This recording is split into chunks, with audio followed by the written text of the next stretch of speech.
Welcome back friends. Welcome to டெக்விட்டா channel. Last class பார்த்தீங்களா? தேர் புரியுதா? தேரோட கான்செப்ட் என்னன்னு புரியுதா? இந்த கிளாஸ்லேயும் வந்து தேரை வந்து நம்ம வேற என்னென்ன இருக்கு அதில் அப்படிங்கிறதையும் இந்த கிளாஸில் பார்க்கலாம். அதுக்கு முன்னாடி லாஸ்ட் கிளாஸில் கொடுத்த கொஸ்டின் என்ன? பஸ்ஸில் 32 மாணவர்கள் இருக்கிறார்கள் அப்படின்னு சொல்லிட்டு சொல்கிறோம். அது எப்படி சொல்கிறது? இப்போ இதில் ஃபஸ்ட்டு எல்லாருமே கண்டுபிடிச்ச மிக முக்கியம், எல்லாருமே கரெக்டாக ஆன்சர் பண்ணிங்க. நான் டவுட் ஒன்று இருக்க, அடுத்தது நான் வரேன். அதுக்கு முன்னாடி இது ஃபர்ஸ்ட் ப்ளூரலுங்கிறத கண்டுபிடிச்சிட்டீங்க. கங்க்ராச்சுலேஷன்ஸ். எல்லாருக்குமே அதை நான் சொல்லணும், ஏன்னா அது க்ளூ கொடுக்கல. ப்ளூரல் அப்போ எப்படி அது வாக்கிய அமைப்பு வரணுங்கிறதையும் நீங்கள் புரிஞ்சுக்கிட்டீங்க. தேர் ஆர், அதையும் நீங்கள் புரிஞ்சுக்கிட்டீங்க. ஸோ தேர் ஆர், தேர் இஸ்ங்கிறது வந்து தேர் ஆராக வரும். ஏன் வந்து ப்ளூரல் வருது? என்ன? பிகாஸ் சப்ஜெக்ட் இதுதான், இதை தான் வந்து தேருங்கிறது இன்ட்ரோடியூஸ் பண்ணுது.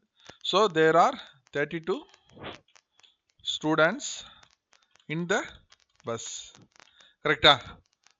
ஆனால் ஒருத்தவங்க மட்டும் இப்படி ஆன்சர் பண்ணியிருந்தாங்க. அவங்க நான் எக்ஸ்பிளைன் பண்ணுறேன்னு சொல்லியிருந்தேன். There is a bus in 32 students. அவர் நான் இப்போ எக்ஸ்பிளைன் பண்ணதை வச்சு அவங்களுக்கு புரிஞ்சிருக்கும்னு நினைக்கிறேன். சரியா? இப்போ வந்து இதுதான் 32 மாணவர்கள்ங்கிறது தான் சப்ஜெக்டே. இந்த இடத்துல அவங்க என்ன பண்ணிட்டாங்க? பஸ்ஸை வந்து சப்ஜெக்டாக கொண்டு வந்துட்டாங்க. பஸ்ஸில்ங்கிறது பஸ்ஸில்னு வந்தோடனே உங்களுக்கு தெரியலையா? இது வந்து ஃப்ரேஸ் ஆன் த பஸ் அல்ல இன் த பஸ், ரெண்டுல ஏதாவது ஒன்று வரும். பை த பஸ் கூட வரும். சரிங்களா? அது மெத்தட் ஆஃப் அது நம்ம எப்படி வந்து அந்த சென்டென்ஸ்ல சொல்றோமோ அதை பொறுத்து மாறும். நம்ம இதெல்லாம் பார்த்துட்டோம். ஆனால் இதில் கூட ஆன் வருமா இன் வருமானு ஒரு டவுட் இருக்கு. நான் அடுத்தது வர்றேன். இதுக்கு முன்னாடி இந்த டவுட்டு அவர் கிளியர் பண்ணிடுறேன். தேர் இஸ் எ பஸ்ஸுங்கிறப்ப இது வந்து சப்ஜெக்டே கிடையாது. சரிங்களா? இது காம்ப்ளிமெண்ட்ல வந்துடும். ஸோ சப்ஜெக்ட் வந்து 32ங்கிறதுனால 32 மாணவர்கள்ங்கிறதுனால அது வந்து ப்ளூரல்ல இருக்கிறதுனால இஸ் வந்து ஆறாயிடும்.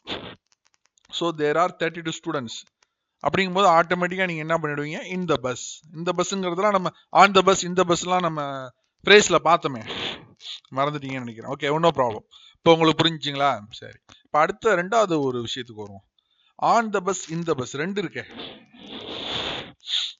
ஆன் த பஸ் இந்த பஸ், இதுல எது சார் கரெக்ட் அப்படிங்கிற ஒரு கேள்வியும் வச்சிருந்தாங்க. நான் சொல்றேன்னு சொல்லியிருந்தேன்.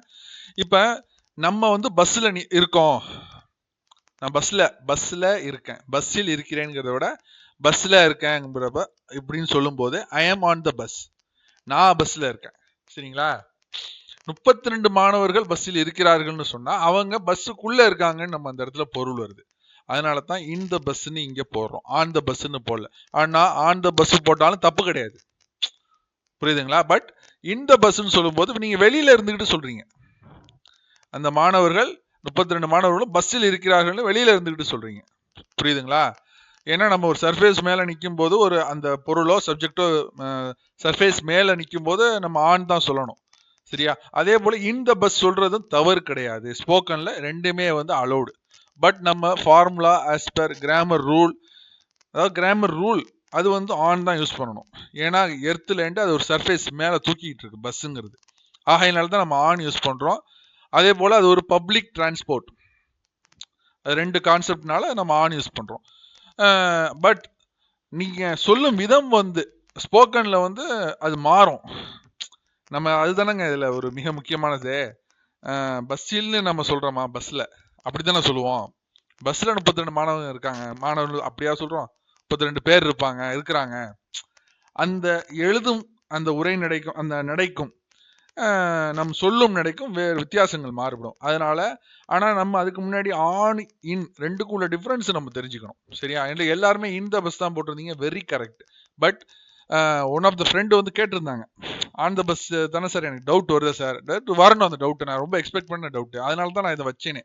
பஸ் இல்லைன்னா நான் இதுக்கு இல்லைன்னா நான் ஒரு ரூமுன்னு இந்த இடத்துல நான் சொல்லியிருப்பேன். ஏன் பஸ்ன்னு வச்சேன்னா அந்த டவுட் வரணுங்கிறதுக்காக. ஸோ அந்த டவுட்டு நான் எக்ஸ்ப்ளனேஷன் கொடுத்துட்டேன். மோர் தென் 4 minutes. I'm very sorry.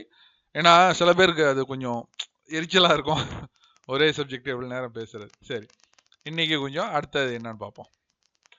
இப்போ ப்ளூரலுக்கு வந்து ஒரு விஷயம் சொல்லணும்ல. இப்போ வந்து there is a cat in the room அப்படின்னு சொன்னா என்ன அர்த்தம்? அந்த அறையில் ஒரு அறையில் பூனை இருக்கிறது அப்படின்னு சொல்கிறோம். இது வந்து சிங்குலர். ஏன்னா நான் படிப்படியாக போகணும். ஆகையினால எல்லாருக்கும் அது ஏன்னா ஆன்சர் பண்ணவங்க மட்டும்தான் தெரியுது. ஆன்சர் பண்ணாதவங்களுக்குலாம் தெரியுதா தெரியலையான்னு நமக்கு தெரியல. ஸோ இப்ப இந்த இடத்துல வந்து சப்ஜெக்ட் வந்து a cat அப்படிங்கிறப்ப ஒரு புனையை சொல்றதுனால வெர்பு பி வெர்பு வந்து இஸ்ஸா இருக்கு. இப்போது ஒருவேளை இப்படி இருக்குன்னு வச்சுக்கோ, அறையில் 2 பூனைகள் உள்ளன அப்படிங்கிற மாதிரி இருக்கு. சரியா? அப்ப இந்த இடத்துல 2 பூனைகள்ங்கிறது தான் சப்ஜெக்ட். சரியா? அப்ப நம்ம எப்படி வாக்கியத்தை அமைப்போம்? தேர் பி வெர்பை விட்டுறேன். 2 cats கேட்ஸ்ன்னு வந்துருதா? ரைட். எங்க இருக்கு? அறையில். கரெக்டா? அப்ப இந்த ரூம். சோ மிச்சம் உள்ளது உள்ளன. இப்ப உள்ளனங்கிறதுக்கு நம்ம என்ன சொன்னோம்? பி வெர்பை வந்து இஸ் சொன்னோம். பட் அந்த இது வந்து பி இந்த பி வந்து இஸ் வெர்பு பி வெர்பு வந்து இஸ்ஸா அல்லது ஆரா எதுவாக மாறுதுங்கிறது வந்து இந்த சப்ஜெக்டை பொறுத்து தானே. சப்ஜெக்ட் வந்து சிங்குலரா இருக்கா ப்ளூரலா இருக்காங்கிறத பொறுத்து தான் இது மாறும். ஸோ இந்த இடத்துல ப்ளூரலாக இருக்கிறதுனால there are 2 cats in the room. சரியா? அப்ப இது வந்து இஸ்லேண்டு எப்படி ஆர் மாறுதுங்கிறது தெரியாதவங்களுக்கு இப்போ புரிஞ்சிருக்கும். சரி, அடுத்த விஷயத்துக்கு போவோம். இப்ப நான் ஒரு செய்தி ஒன்று சொல்றேன். இது வந்து இது ஒரு தத்துவம் மாதிரி அல்லது ஒரு நோட்ஸ் மாதிரி அல்லது ஒரு பழமொழி மாதிரி எப்படி வேணாலும் எடுத்துக்கலாம். இல்லை ஒரு கோட்டா கூட எடுத்துக்கலாம். தவறுகள் இல்லாத மனிதனே இல்லை, தவறு செய்யாத மனுஷனே இல்லைன்னு சொல்லுவோம்ல. தவறு செய்யாத மனுஷனே இல்லை அப்படின்னு சொல்லி அவனை எல்லாரும், ஏன்னா because we learn from mistakes, தவறுகளிலிருந்து தான் நாம் கற்றுக்கொள்கிறோம். சரியா? ஸோ அப்போ இந்த இடத்துல நான் என்ன அந்த தமிழ் சென்டென்ஸ்லேருந்து எப்படி நம்ம ஆங்கிலத்துக்கு கொண்டு வர்றது அதை பார்க்கணும்ல. இப்போ இல்லாத மனிதன்கிறது தான் வந்து மனிதன், வெறும் மனிதன் கிடையாது, இல்லாத மனிதன்கிறது தான் வந்து சப்ஜெக்டாக வருது. சரியா? அதை நம்ம எப்படி சொல்றது? there is no man. சரிங்களா? இன்ட்ரோடக்ஷன் பாருங்க. அதுக்காகத்தான் இல்லாத மனிதன்கிறதுக்கு இல்லை, இல்லாத மனிதன் இல்லை, there is no man. சரிங்களா? எந்த மாதிரி இல்லை? தவறுகள் இல்லாத மனிதன். புரியுதா? அப்ப வித்தவுட் ஃபால்ட்ஸ் அல்லது ஃபால்ட், வாட் எவர் மேபி, எப்படி வேணாலும் நம்ம வச்சுக்கலாம். இது வந்து நான் வந்து ஒரு கோட் பார்க்கும்போது அதுலேருந்து எனக்கு யோசனையாக வந்தது. ஏன்னா இது வந்து நெகட்டிவ், நம்ம நெகட்டிவ் சென்டென்ஸ் இன்னும் போகலை. நெகட்டிவ் சென்டென்ஸ் வந்து ஆஃப்டர் நியூ இயர் நம்ம போவோம். ஸோ அதுக்கு முன்னாடி நெகட்டிவாக உள்ள ஒரு சிக்கலான வாக்கியம் மாதிரி ஒன்று கொடுக்கணுமேங்கும் போது நான் ஒரு இடத்துல படித்ததை வச்சு இதை எடுத்தேன். ஆக்சுவலாக இது ஒரு கோட் இருக்கு. சரிங்களா?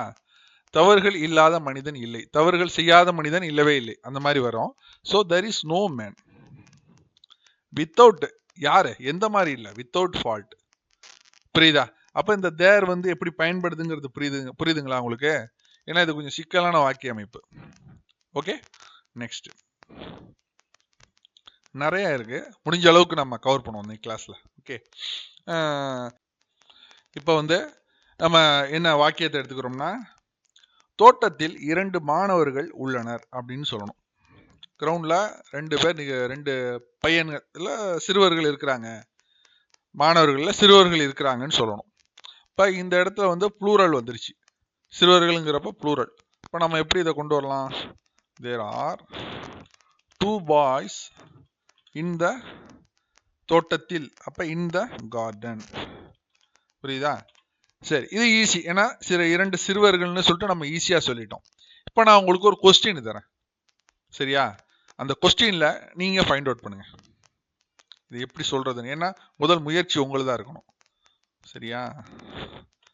சிங்குலரும் ப்ளூரலும் ஓரளவுக்கு பார்த்துட்டோம். இப்போ பாருங்க, மேஜையில் 1 கப் காபி மற்றும் சிறிது சர்க்கரை இருக்கிறது. எப்படி சொல்றது? 2 விஷயம் சொல்லியிருக்கேன், அப்போ ப்ளூரலா? ஆனா 1 கப் காபி சொல்லியிருக்கேன், அப்போ சிங்குலரா? எப்படி இதை கொண்டு வர்றது சொல்லுங்க பார்ப்போம். கொஞ்சம் சிக்கலா, கொஞ்சம் மண்டைக்கு யோசனைக்கு வேலை கொடுக்குற மாதிரி இருக்கும். வேலை கொடுத்தா தான் நமக்கும் அது ஒரு இன்ட்ரெஸ்டிங்காக இருக்கும். சரியா? ஸோ இதுக்கு ஆன்சர் ப்ரிப்பேர் பண்ணுங்க, ஆன்சர் கொடுங்க. தப்பாக இருந்தாலும் நம்ம சரி பண்ணிக்கலாம். டவுட்ஸ் இருந்தால் கண்டிப்பாக கேளுங்க. நெக்ஸ்ட் கிளாஸில் பார்ப்போம். Bye friends.